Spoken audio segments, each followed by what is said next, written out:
Doctor அண்ணி எனக்கு கொடுத்த டீல விஷம் கலந்திருந்ததுன்னு சொன்னாங்க. லைசன்ஸ் ரெனியூவல் பத்தி நானும் சிவாவும் பேசிட்டு இருக்கும்போது அண்ணி மட்டும்தான் அப்ப வந்துட்டு போனாங்க. ஆபீசரும் ஒரு லேடி தான் ஃபோன் பண்ணி சொன்னதா சொன்னாரு. இதுல ஏதோ கனெக்ஷன் இருக்குன்னு தோணுது.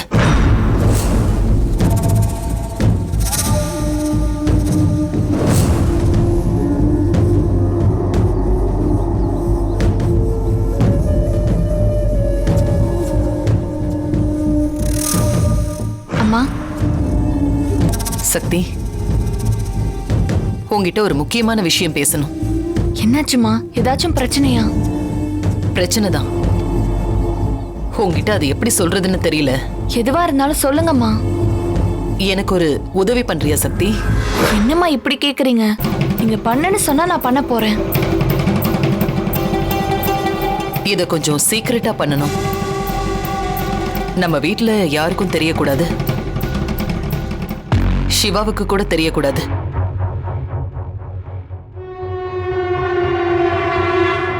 முதல்ல நீங்க என்னன்னு சொல்லுங்கம்மா. அது நீ இந்து அண்ணிய ஃபாலோ பண்ணணும் சக்தி. அவங்க என்ன பண்றாங்க, யார்கிட்ட பேசுறாங்கன்னு கண்காணிச்சு என்கிட்ட வந்து நீ சொல்றியா?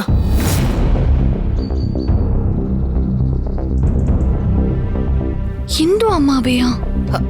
எனக்கு தெரியுது சக்தி. குடும்பங்கிறது வெறும் கல்லால் ஆனது கிடையாது. அது அன்பால் அமைக்கப்பட்டது. எனக்கு என் குடும்பம் உடைஞ்சிடக்கூடாதுன்னு பயமா இருக்கு. அதனாலதான் இந்த வேலையை செய்ய சொல்றேன். எனக்கு என்னோட குடும்பம் ரொம்ப முக்கியம். அதே அளவுக்கு ருத்ரா குரூப் ஆஃப் கம்பெனிஸும் முக்கியம். அதை நம்பி பல குடும்பங்கள் இருக்கு. அவங்கள பத்தியும் நான் யோசிக்கணும் இல்லையா? அதுக்காக இத பண்ணணுமாமா? ஒரே குழப்பமா இருக்கு சக்தி. கொஞ்ச நாளாவே என்ன சுத்தி தப்பு தப்பாவே நடக்குது. யார நம்புறது, யார நம்ப கூடாதுன்னு எனக்கு தெரியல. ஒரு சந்தேகத்துலதான் அவங்கள ஃபாலோ பண்ண சொல்றேன். மத்தபடி அண்ணி நல்லவங்க தான். அவங்க மேல எனக்கு நம்பிக்கை இருக்கு. அண்ணியா? இல்ல அண்ணிய வச்சு வேற யாராவது இத பண்றாங்களான்னு நான் தெரிஞ்சுக்கணுங்கிறதுக்காக தான் உன்னை ஃபாலோ பண்ண சொல்றேன்.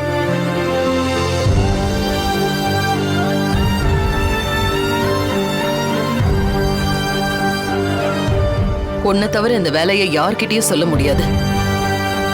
எனக்காக நீ இத பண்ணணும்.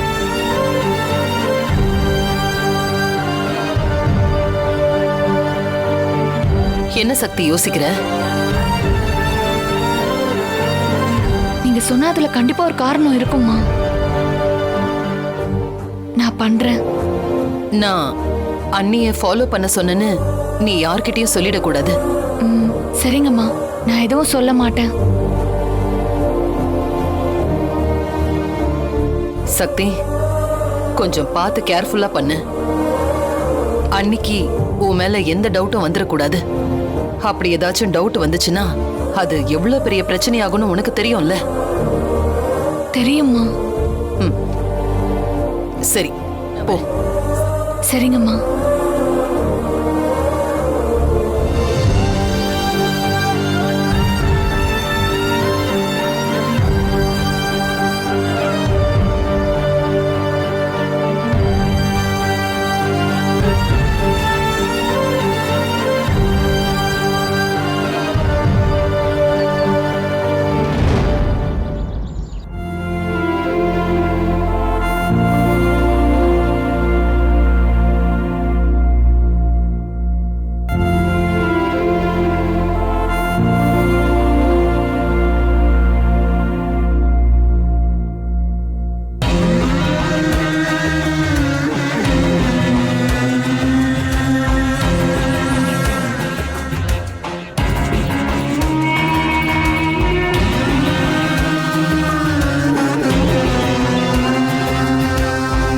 நான் வீட்ல இருக்கேன்.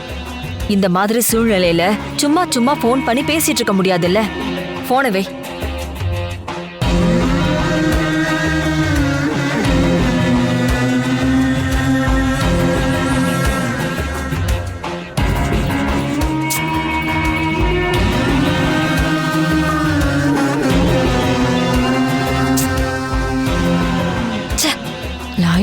போகவே மாட்டேங்குது.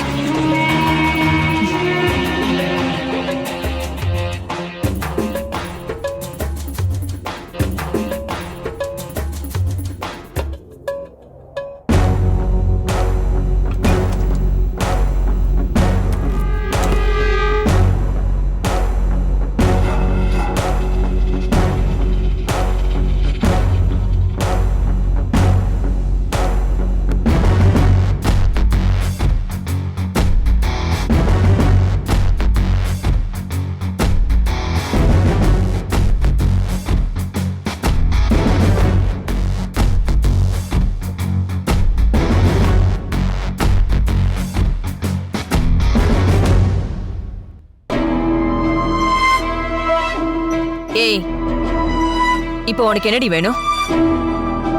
ஏமா? நானும் பாத்துக்கிட்டே இருக்கேன், அப்படியே வெச்ச கண்ணு வாங்காம என்னையே பாத்துட்டு இருக்க. அதெல்லாம் ஒண்ணும் இல்லம்மா, உங்களுக்கு ஏதாச்சும் ஹெல்ப் வேணுமான்னு பார்த்தேன், அவ்வளவுதான். நீ எதுவும் பண்ணாம இருக்கிறதே எனக்கு பெரிய ஹெல்ப் தான். தயவு செஞ்சு இங்க இருந்து போ.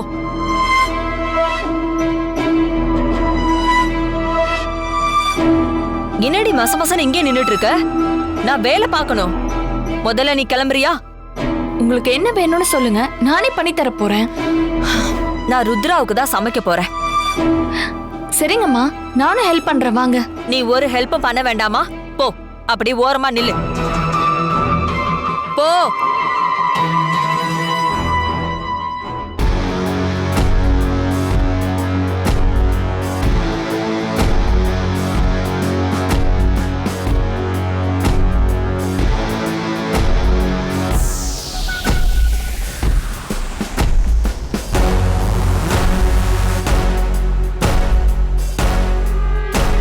ஏய், உனக்கு தனியா வெத்தலை பாக்கு வச்சு சொல்லணுமா? போ இங்க இருந்து.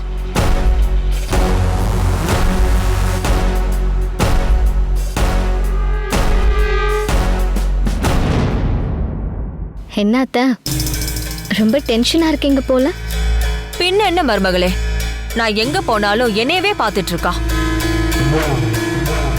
நானே ருத்ராக்கு ஏதாச்சும் நல்லது பண்ணி கொடுக்கலான்னு பார்த்தா விட மாட்டேங்கிறா.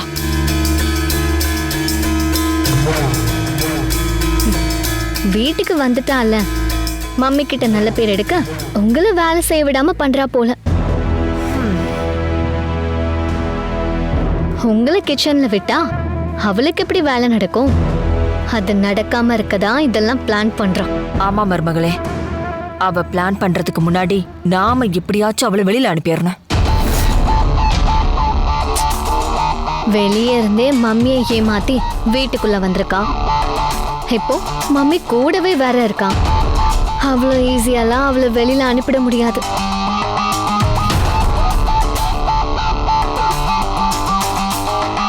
எப்படி பாக்குறா பார், அவன் மூஞ்ச பார்த்தாலே எனக்கு வேலை செய்யவே தோண மாட்டேங்குது. விடுங்க அத்தை, அவ கிடக்குறா.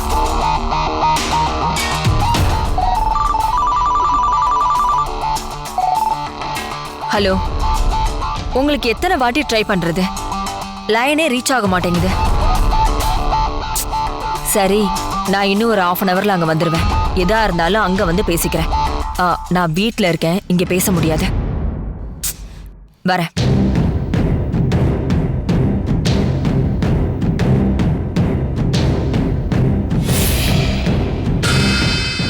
நான் மார்க்கெட் வரைக்கும் போய் ருத்ராவுக்கு கீரை வாங்கிட்டு வந்துடுறேன். போ, நீ உன் வேலையை கண்டினியூ பண்ணு.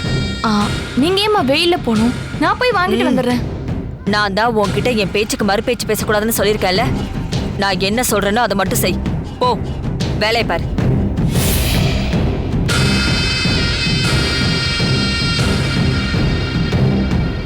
நாமளும் இந்துமதி அம்மா பின்னாடியே போவோம்.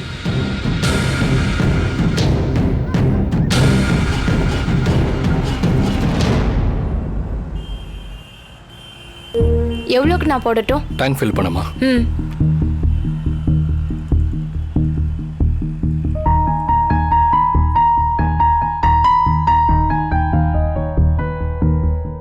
என்ன அண்ணன் தங்கச்சி உடன் பிறப்பு பாசமலர் அப்படி இப்படின்னு சொல்லிட்டு இருந்த, இப்போ ஒரு ஃபோன் கூட பண்றது இல்ல. நான் ஃபோன் பண்ணாலும் எடுக்கிறது இல்ல. சக்தி வீட்டுக்கு வந்ததும் இந்த தங்கச்சியை மறந்துட்ட பாத்தியா? அப்படிலாம் இல்லை திவ்யா. ஒரு நாள் கூட தவறாம சக்தி கிட்ட உன்னை பத்தி விசாரிச்சுக்கிட்டு தான் இருக்கேன். அது தெரியுமா உனக்கு? யாரு நீங்களா? என்ன பத்தி விசாரிச்சீங்க? நம்பிட்டேன்ன. ஏன் சக்தி உங்ககிட்ட எதுவும் சொல்லியா? சொன்னாங்க. முதல் நாள் மட்டும் அண்ணன் விசாரிச்சாருன்னு சொன்னாங்க. அதுக்கப்புறம் எதுவும் சொல்லல. மறந்துருப்பாமா. நீ எப்படி இருக்க? நல்லா இருக்கியா? எல்லாம் ஓகே தானே? எனக்கு என்னன்னு, நான் சந்தோஷமா தான் இருக்கேன். அத்தை எப்படி இருக்காங்க? அத்தைக்கு இப்போ உடம்பு பரவாயில்லையா? அங்க எல்லாரும் நல்லா தான் இருக்காங்க. ஆமாண்ணே, அத்தை சக்தியை எப்படி திரும்ப கூப்பிட்டுக்கிட்டாங்க? அத்தைய ஹாஸ்பிட்டல் அட்மிட் பண்ணிருந்தோம்ல, அங்க இருக்கிற சிசிடிவி ஃபுட்டேஜை பார்த்தாங்க. அதுல சக்தி அவங்க அம்மாவை தான் பார்க்க வந்திருக்கான்னு தெளிவா பதிவாயிருக்கு. ஆனா உனக்கும் அருணுக்கும் எப்படி கல்யாணம் ஆச்சுன்னு தான் அதுல பதிவாகல. அது இருந்திருந்தா இந்நேரம் நீ நம்ம வீட்டுக்கு வந்திருப்ப. உண்மையாவே அருண் எனக்கு தாலி கட்டும்போது சக்தி அங்க இல்லவே இல்லைண்ணே. சக்தி வந்ததும் அருணை அடிச்சு ஏன் இப்படி பண்ணன்னு தான் கேட்டாங்க. ஏன் மேலதான் தப்பு. டாக்டர் நான் உயிர் பழைக்க மாட்டேன்னு சொன்னதுனால அருணை தாலி கட்ட சொன்னேன். இப்ப நான் உயிரோட இருக்கிறது தான் எல்லாருக்கும் பிரச்சனையா இருக்கு. யாருக்கு என்ன எழுதியிருக்கோ அதுதானே நான் நடக்கும். நான் இப்படிதான் வாழணும்னு கடவுள் நினைச்சிருக்காரு போல. ஏன் திவ்யா இப்படி எல்லாம் பேசிக்கிட்டு இருக்க? சக்தியை புரிஞ்சுக்கிட்ட மாதிரி அத்தை உன்னையும் ஒரு நாள் கண்டிப்பா புரிஞ்சுப்பாங்க.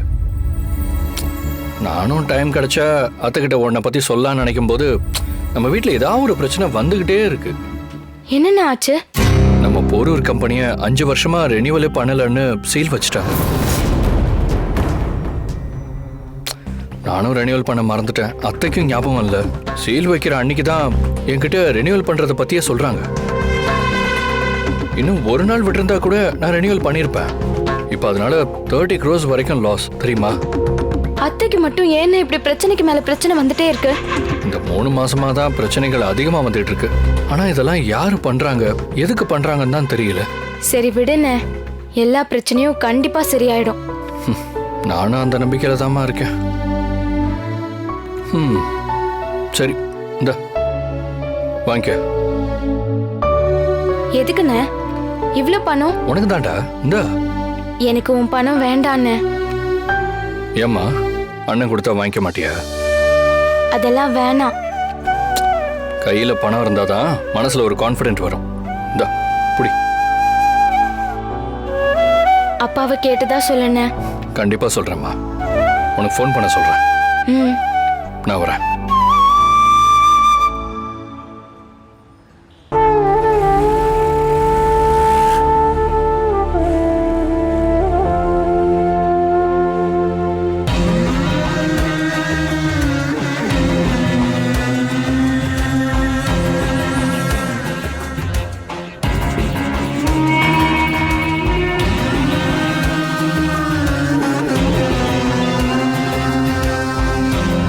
என்கிட்ட காய்கறி வாங்க போறோம் தானே சொன்னாங்க. ஆனா இப்ப நகை கடைக்குள்ள போறாங்க. இப்ப உள்ள போய் என்ன பண்றாங்கன்னு பாப்போம்.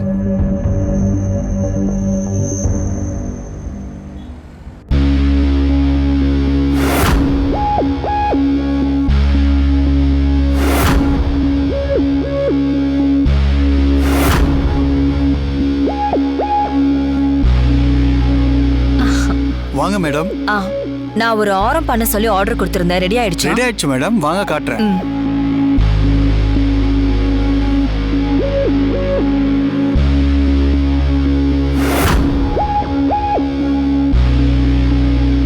நீங்க உட்காருங்க மேடம், நான் எடுத்துட்டு வரேன்.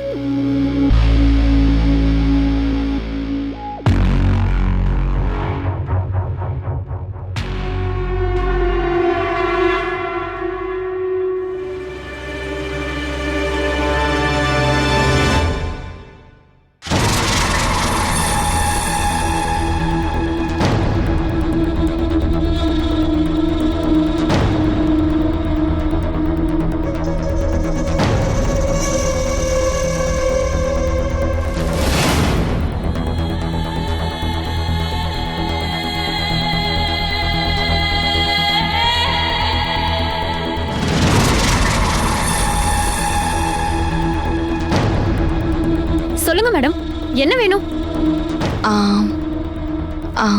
ரிங்ஸ் மாடல் காமிங்க. ஆ இருங்க எடுக்கிறேன். ஆ மேடம் இந்த டிசைன்ஸ் பாருங்க.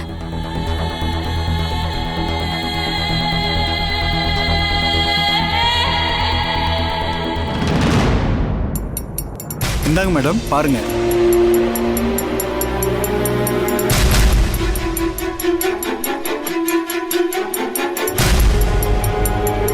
இதை பாருங்க மேடம். பார்க்குறேன்.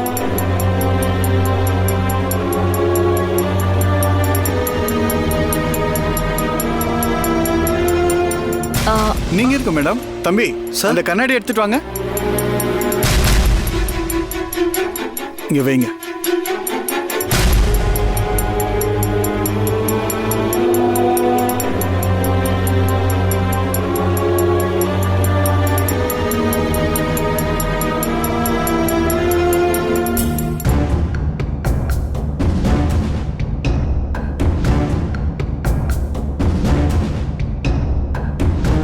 இதுல நான் மாங்காய் டிசைன்ல பண்ண சொன்னேன், அதை ஏன் பண்ணல?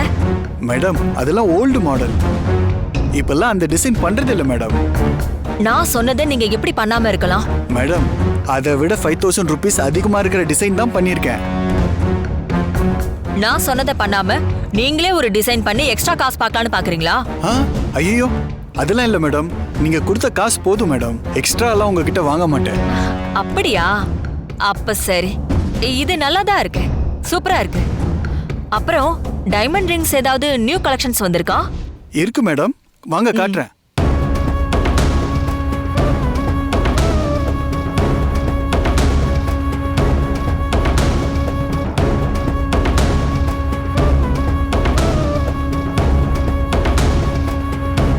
மேடம் அங்கேயே நின்னுட்டீங்க, இங்க வாங்க. இது கோல்டு, டைமண்ட் இங்க இருக்கு, வாங்க.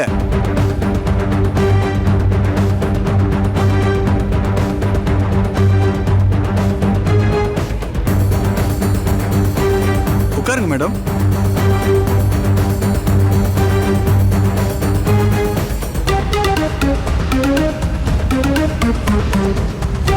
என்னாச்சு மேடம்? இதுல எதுவும் பிடிக்கல. ஓகே அதை காமிங்க. காட்டுறேன்.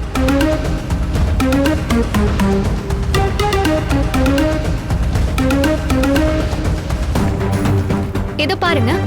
டிசைன்ஸ் பிடிக்கலன்னா சொல்லுங்க, வேற காட்டுறேன்.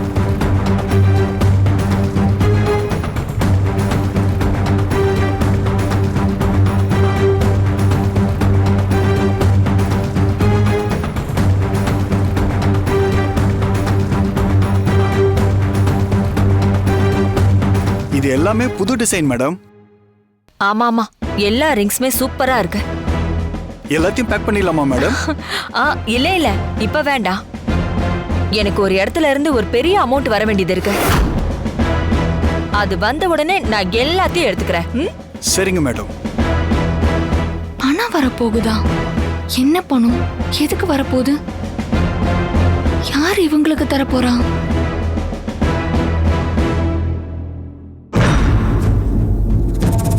இதுக்கு மேல நம்ம இங்க இருந்தா மாட்டிப்போம். எப்படி கிளம்புறது?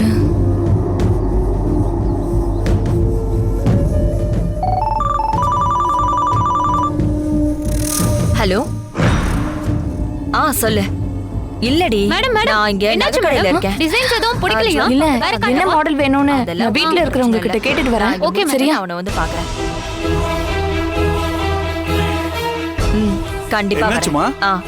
மாடல் கேட்டுட்டு வரேன்னு சொல்லிட்டு போறாங்க ஓ, சார். ஏதாவது லோக்கல் ஆளுங்களா இருப்பாங்க. வெளியில அடிக்கிற வெயிலுக்கு ஜில்லுன்னு ஏசி காத்து வாங்கிட்டு போலான்னு உள்ள வந்திருப்பாங்க. இங்க பாருங்க, என்ன மாதிரி ஆளுங்களை மட்டும் உள்ள விடுங்க. இந்த மாதிரி தேவையில்லாத ஆளுங்களை உள்ள விடாதீங்க. நகையெல்லாம் பத்திரமா இருக்குல்ல? பத்திரமா இருக்கு மேடம். நல்ல வேலை. உங்க நகை எதுவும் திருடிட்டு போகலையேன்னு சந்தோஷப்படுங்க. சரி, ரிங்ஸ் எல்லாமே நல்லா தான் இருக்கு. இத நான் அப்புறமா வாங்கிக்கிறேன். நான் ஆர்டர் பண்ண ஆரத்தை மட்டும் இப்ப வாங்கிக்கிறேன். Okay madam.